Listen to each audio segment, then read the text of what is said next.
Hello guys, स्वागतम guys, आप सभी का स्वागत है मेरे नए मिनी ब्लॉग में। तो आज ऑफिस की जल्दी छुट्टी हो गई थी और कल हमारा ऑफ था।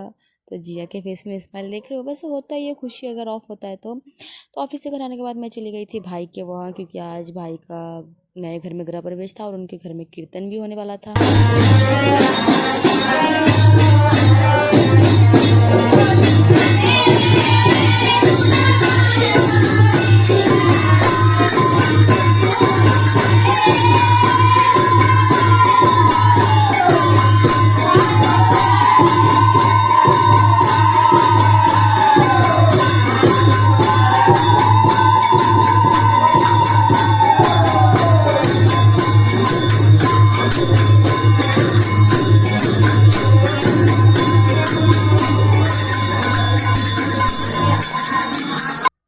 कीर्तन वीर्तन खत्म होने के बाद मैं आ गई थी घर। आज के लिए इतना ही, मिलते हैं नेक्स्ट वाला में, तब तक के लिए बाय बाय।